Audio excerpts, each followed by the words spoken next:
그러니까 말하면 순수한 학생부 교과는 이제는 거의 사라져 가고 있는 추세다. 물론 일부 학교가 남아있지만 2028이 되면 계속 변하고 있는 점을 보면 여기서 더 퍼센티지도 늘어나고 이 100%인 학교들도 서류평가 들어갈 가능성은 높다고 볼 수 있습니다.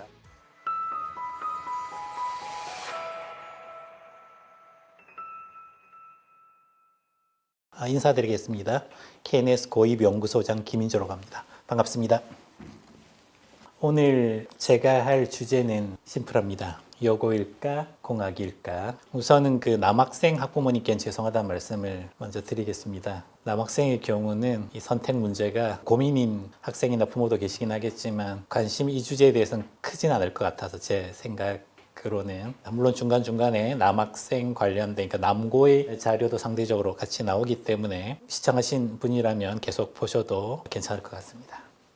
제 소개고요. 순서는 이렇게 되어 있습니다. 우선은 우리가 학교 선택 문제는 지금 현재 알려져 있는 정보 가지고 또 주변의 선배들 가지고 판단할 수도 있겠지만 우선 바뀌는 입시를 이제 치러야 되는 학생들이니까 2028 대입 개편.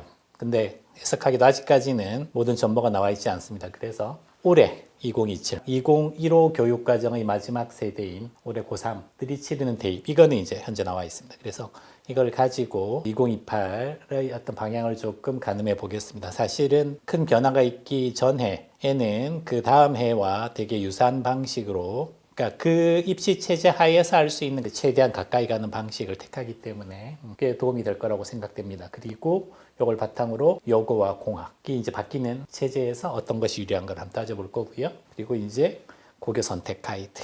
학생들마다 눈치는 채셨겠지만 모두 일률적인 답이 있는 건 아닙니다. 그래서 학생별 상황에 따라서 어떤 학교가 좋을지를 한번 따져보도록 하겠습니다. 첫 번째, 우선은 대입은 아직 정보가 나와 있지 않지만 이미 이제 고1, 고2까지는 2022 교육과정이 진행되고 있고 타이틀이 고교 학점제이죠. 그래서 과목 선택 문제가 아주 큰 이슈이긴 하고 이것도 중요한 문제긴 한데 대입과 관련해서는 이것도 여전히 중요하지만 제일 중요한 건 이 문제인 것 같습니다. 20년 만에 9등급제에서 5등급제로 바뀐 이 상황을 대학교에서는 어떻게 바라볼 것이냐. 9등급 상대평가를 내나 상대평가를 유지하면서도 5등급제로 바꿨습니다. 4개의 등급이 사라진 상황이죠. 그래서 그냥 이 숫자로만 본다면 등급 구분이 완화되었다. 그래서 이제 내신의 어떤 기능이 조금은 약화된 게 아니냐라고 생각할 수 있는데 가장 큰 변화 중에 하나가 물론 9에서 5등급으로 바뀐 게 가장 큰 변화지만 상대평가하는, 그러니까 등급의 간격은 이제 촘촘하던 거에서 줄어들었지만 이렇게 상대평가하는 과목은 또 대폭 늘었습니다.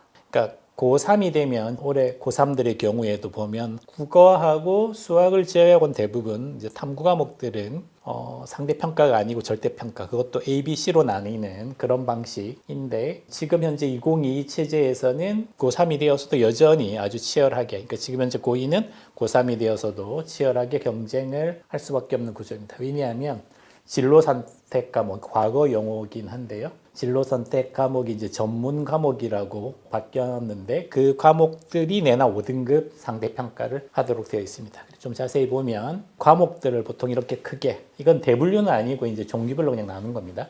보통 교과가 있고 상당수는 보통 교과에 속하죠. 그래서 절대평가 방식으로도 성취도가 나오고 상대평가 등급 표시를 하면서 이 모든 통계 자료들이 제공이 되는 반면 9개의 사회과학 융합 선택은 절대평가 방식, 5등급제의 절대평가 방식입니다. 그리고 과거와 또 동일하게 체육, 예술, 과학, 탐구, 실험은 3등급 절대평가 방식을 하고 정보는 제공되지는 않습니다. 반면에 지금 교양은 동일합니다. 패스페일. 그래서 이거는 거의 그냥 큰 의미가 없고요. 요 전문 교과라고 되어 있는 요 부분이 이제 말하자면 진로 선택 과목.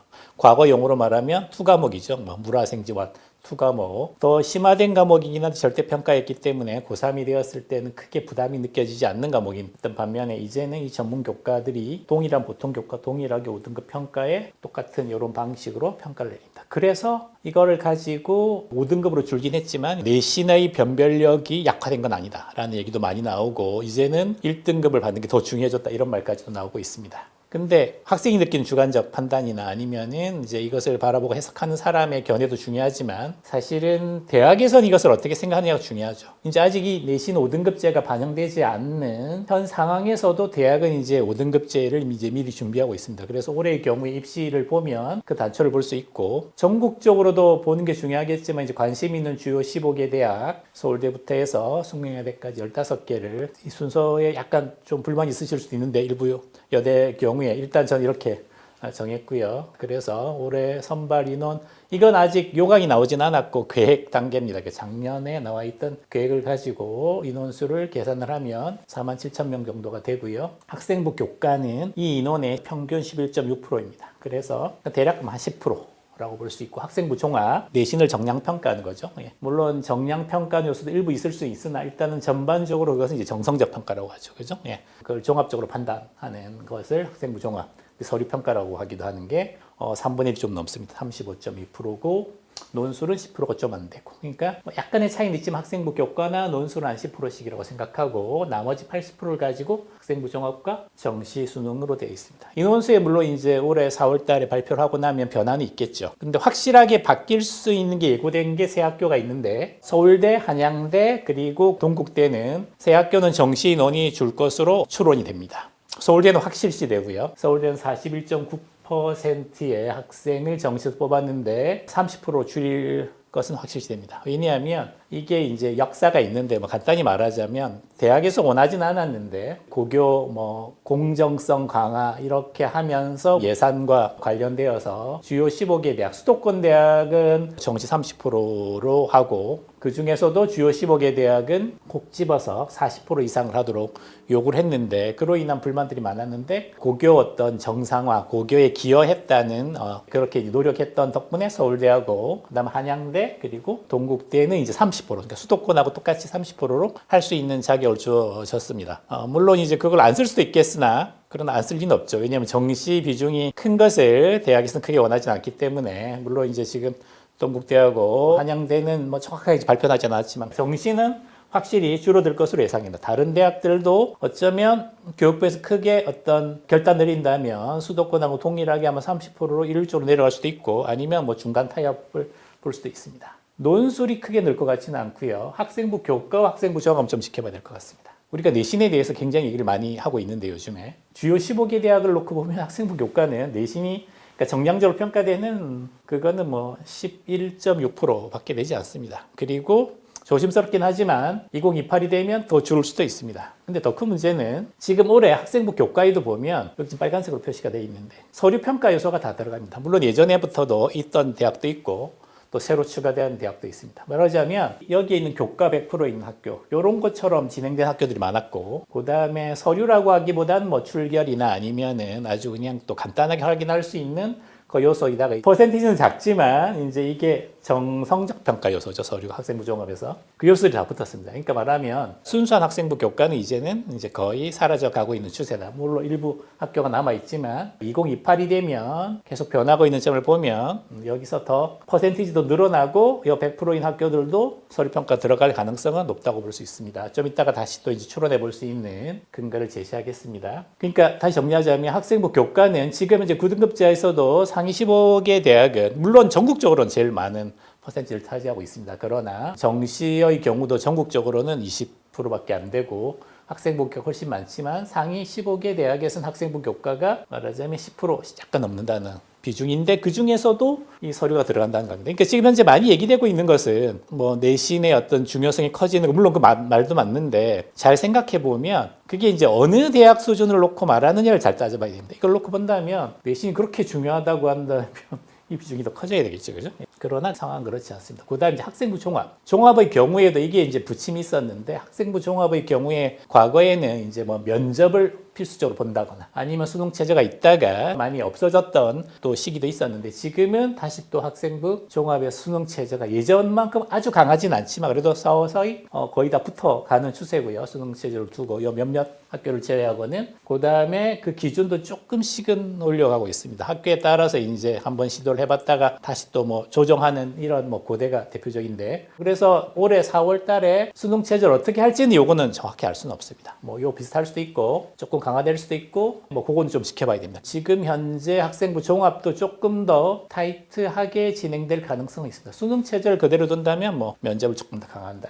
이렇게 될 것으로 추정이 되고 반영하는 교과목은 이렇게 됩니다. 수능에서. 마지막으로 정시의 경우에 아까 학생부 교과 학생부 종합적 요소를 반영하면서 수시가 정량적 요소에 더해서 서류적 요소가 가미됐다고 한다면 정시의 경우에는 수능 100% 전형이 대부분이었는데 교과 정량적 평가 요소를 도입하는 학교 아니면 정성적 평가 이렇게 크게 두 가지로 나눌 수 있습니다. 대표적인 게 이제 쓰는 고려대를 먼저 썼는데 연세대가 일반적으로 이제 교과를 정량 평가하는 거죠. 그것도 이제 5% 정도이고 1, 2등급을 같이 보고 3, 4등급을 따로 같이 보고 해서 큰 것은 아니지만 어쨌든 점수차가 나는 거고요. 그 9등급제에서니까 5등급제로 바뀌면 이제 1등급, 2등급에 따라 이제 점수차가 날 수 있는 거로 보입니다. 이제 올해 4월 달에 보면 알 수 있겠고 고려대는 100% 전형은 있는 상태에서 교과 우수 전형을 별도로 이제 다군인가? 하여튼 군이 다르죠. 593명을 선발하는 경우에는 학생부 교과를 20% 반영하는 이런 방식입니다. 그러니까 연고대는 어쨌든 정량평가 방식으로 했고 서울대와 그 밑에 있는 대학들의 경우에는 정성평가적 요소가 있습니다. 성균관대는 일부 이제 학생부 종합정을 별도로 뽑는 전형이 생겼고 정시에도 사범대기나 시범적으로 한영대의 경우에는 10% 반영, 중앙대는 출결로, 동국대의 경우에는 수능 우수 전형에서 학생부 10% 반영하는 지금 현재로 보면은 내신의 반영이 서울대를 제외하고 서울대는 조금 미지수인 요소가 많이 있습니다. 그리고 2028도 이미 일부 발표를 했기 때문에 아니라서 바뀔 가능성은 있으나 학생부 정성평가가 꽤 강하게 지금 현재보다 더 강하게 들어간다고 했고 그러나 나머지 대학들의 경우에는 도입은 하고 있지만 그러나 아직 그 요소가 크지는 않습니다. 그러나 2028이 되면 뒤에 이제 이미 발표된 경위들을 보면 알 수 있겠지만 여기에서의 좀 더 강화될 것은 합리적으로 추론이 됩니다. 그래서 지금 2027에 나와 있는 객관적인 것으로 판단을 하고요. 그 다음에 실제 나와 있는 대학. 서울대는 계획 아니고요. 경희대는 그냥 계획입니다. 이게 뭐냐면 한자 차이긴 하지만 경희대는 이틀을 바꿀 수는 없습니다. 계획은 원래 올해 4월 달에 발표를 하는 건데 작년에 발표를 하면서 이미 이틀을 정해놓은 겁니다. 여기서 인원수의 어떤 변동은 있을 수 있으나 그리고 정부에서 급하게 요구되면 어떤 일부의 변화가 있을 수 있으나 여기 정해져 있는 틀을 바꿀 수는 없습니다. 서울대도 이제 그런 맥락으로 발표는 했지만 어쨌든 약간 유동성이 있습니다. 그래서 경희대가 지금 현재 우리가 2028을 볼 수 있는 하나의 잣대라고 볼 수 있는데 역시 이제 학생부 교과, 학생부 종합, 정시 이렇게 해서 관심 있는 거에 틀을 마련했습니다.